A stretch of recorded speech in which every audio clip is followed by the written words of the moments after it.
E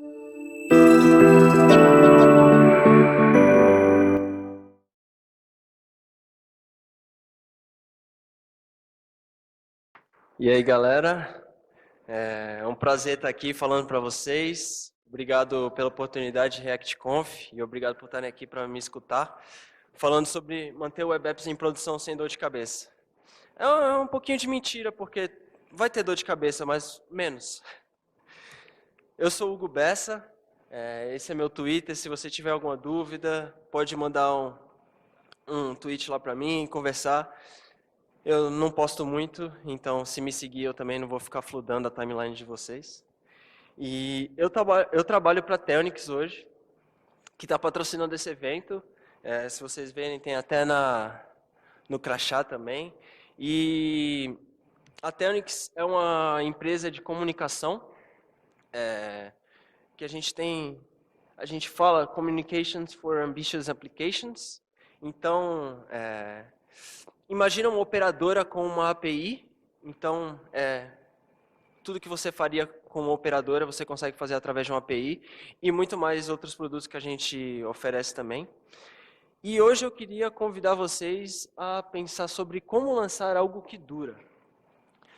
É fácil construir um web app, fazer um protótipo, aprender como é que usa o React Native e lançar um aplicativo simples na App Store ou no Google Play, mas como que a gente consegue desenvolver software que dura de verdade?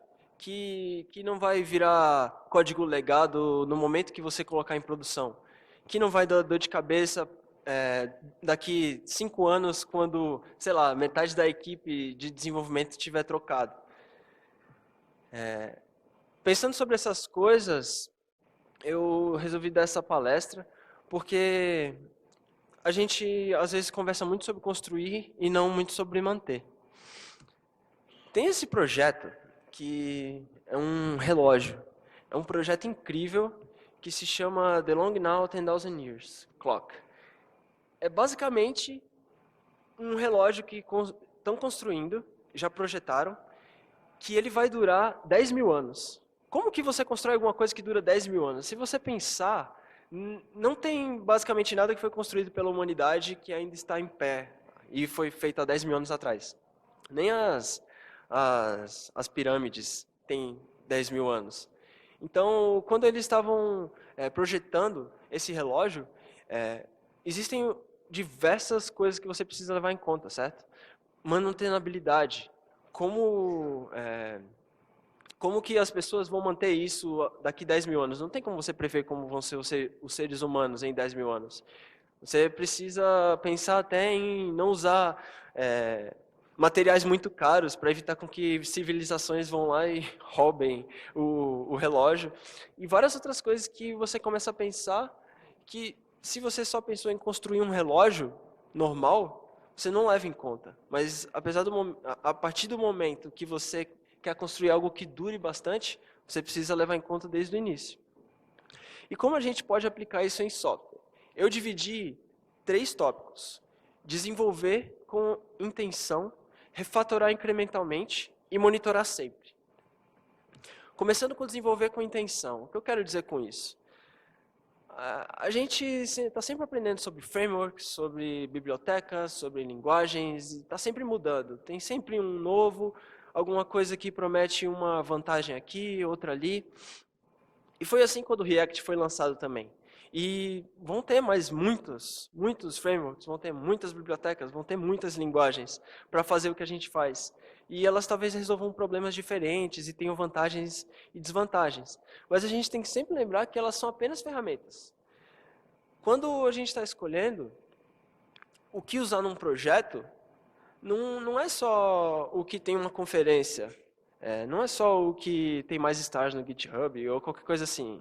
Precisa levar em conta de verdade a performance, a comunidade e a testabilidade. Esse último item é um que nem sempre a gente pensa antes, mas que depois, quando tem um time grande trabalhando na aplicação e você precisa testar, precisa refatorar, com certeza que as coisas continuam funcionando. E as ferramentas que você escolheu não levam testabilidade muito em conta, pode ser um problema no futuro. Então, quando a gente está escolhendo a ferramenta, além desses 3, tem muitos outros que você precisa levar em conta, certo? Mas esses 3, para mim, são os principais. E uma coisa bastante importante que eu aprendi nos últimos 3 anos trabalhando com React, ou desde que eu comecei a trabalhar com front-end, é que produção não é playground. Quando eu comecei, eu trabalhava em uma agência, então era projeto todo mês. Tem suas vantagens e desvantagens, né?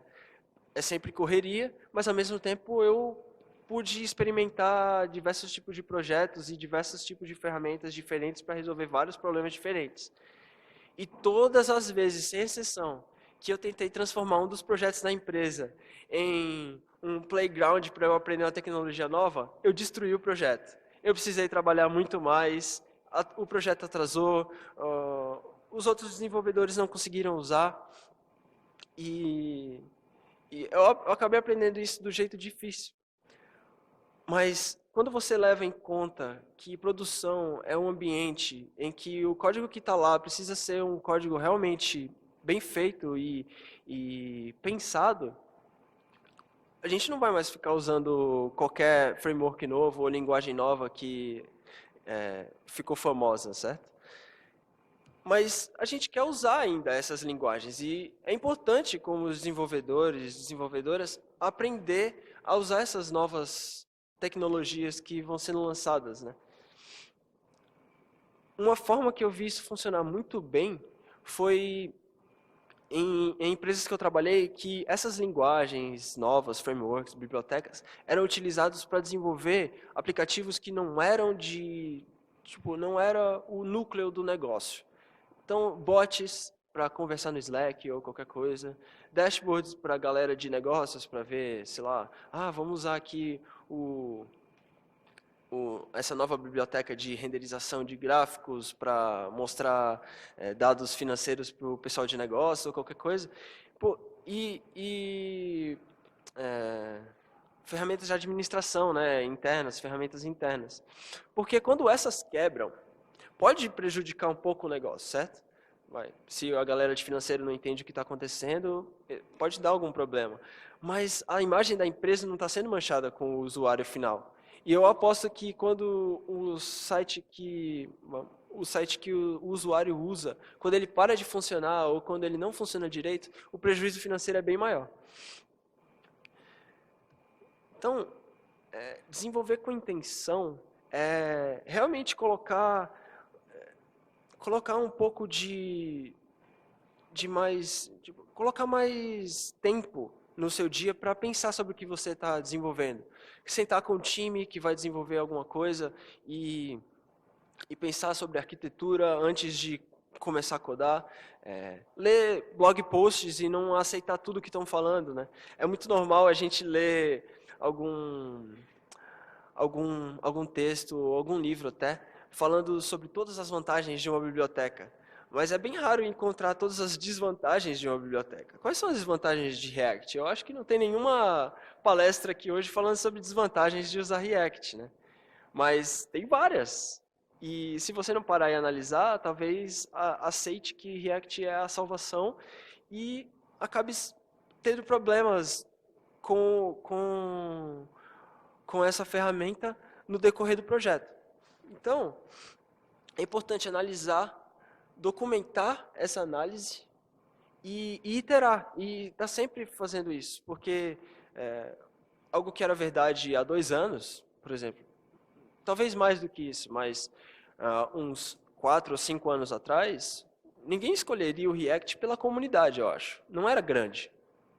Mas talvez ele fosse muito melhor na parte da performance ou na parte de outras coisas que são importantes para a sua aplicação. E se você tem isso documentado, é legal voltar 1 ano depois, 2 anos depois e fazer uma nova pesquisa, e ver as coisas que mudaram e, de repente, adotar isso em um novo projeto. Uma forma bem interessante também de documentar a evolução do seu projeto é com pull requests. é muito comum a gente enviar pull requests com descrições bem básicas sobre o que está acontecendo, né? Então, acaba que você entra em um pull request que adicionou uma nova funcionalidade no aplicativo e ele tem só uma descrição básica, um pouco de discussão sobre código e merge. Mas o pull request pode ser uma ferramenta de comunicação muito poderosa para explicar a mudança do seu aplicativo, tanto para quem ainda trabalha, quanto para quem é novo. Pode chegar, abrir o Git, ver onde aquela funcionalidade nova foi implementada, achar qual que é a razão que aquilo foi feito, por que escolheram uma ferramenta, por que escolheram outra. Nesse exemplo aqui, é um exemplo que eu usava em outra empresa que eu trabalhava, que é um template. Então, toda vez que você abria o pull request, já aparecia isso para a pessoa preencher. E a gente tinha ali a seção de to do, então você poderia adicionar as coisas que você ainda precisa fazer para aquele pull request ser aceito.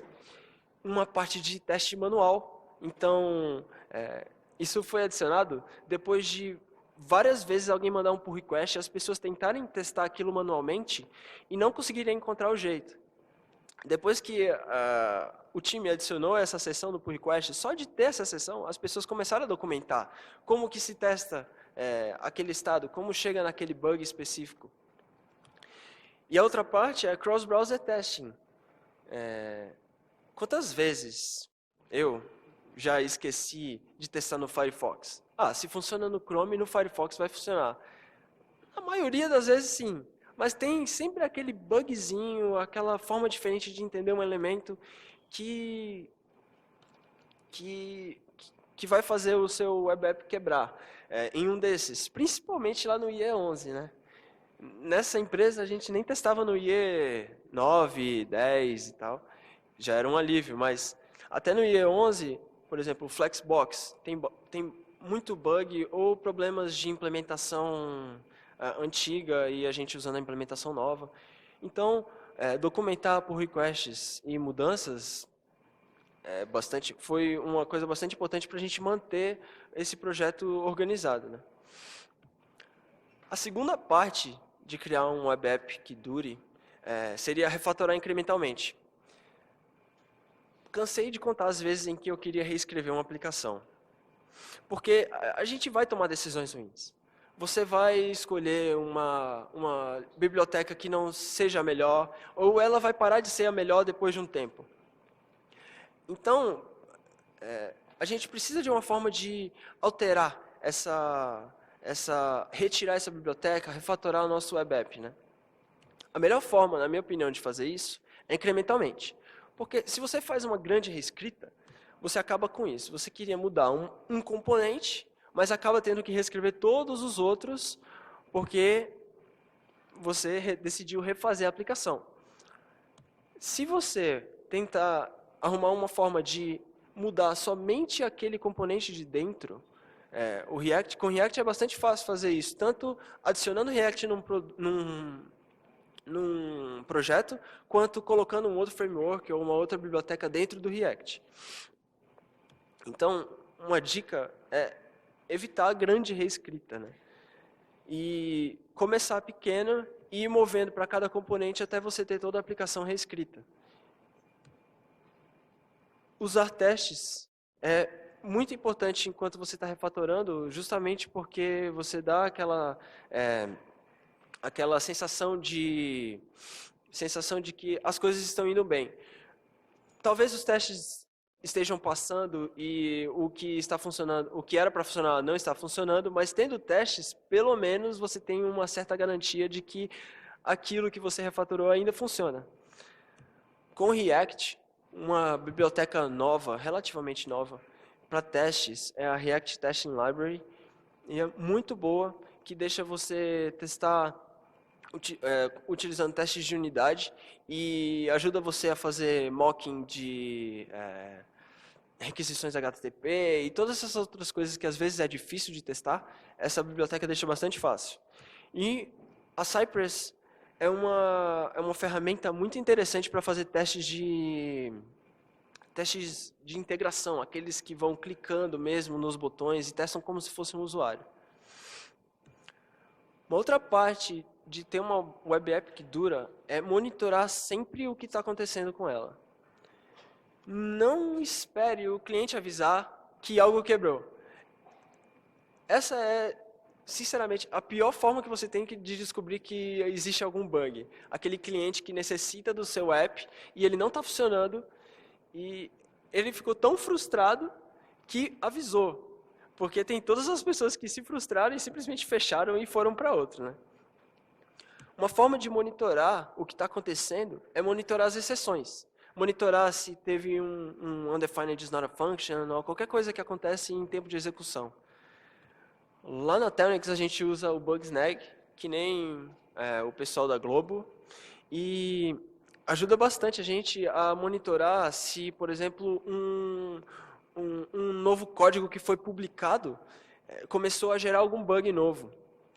E permite com que a gente envie e avise os times que trabalharam em certas partes da web app que algo está errado, antes até de alguém avisar. Porque essa ferramenta ela também roda em staging. Então, por exemplo, num ambiente de desenvolvimento, antes de ir para a produção, se tem algum bug, ele já avisa.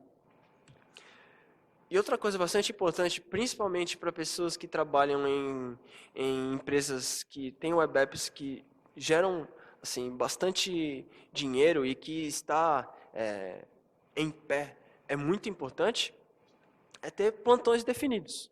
Quem é que vai acordar durante a noite para poder resolver um bug quando aquilo não estiver funcionando? Ou até durante o final de semana, se no sábado alguma coisa parar de funcionar, quem é que vai ver e quem é que vai agir e solucionar esses erros? Lá na Telnix a gente usa o Ops Genie, que manda mensagem SMS, liga, faz tudo para avisar você de que tem algum problema em produção. E outra coisa bastante importante é diminuir o raio da explosão. Então, quantas vezes você estava desenvolvendo lá na sua máquina e salvou um arquivo que tinha algum bug ou não estava compilando direito e você viu uma tela branca?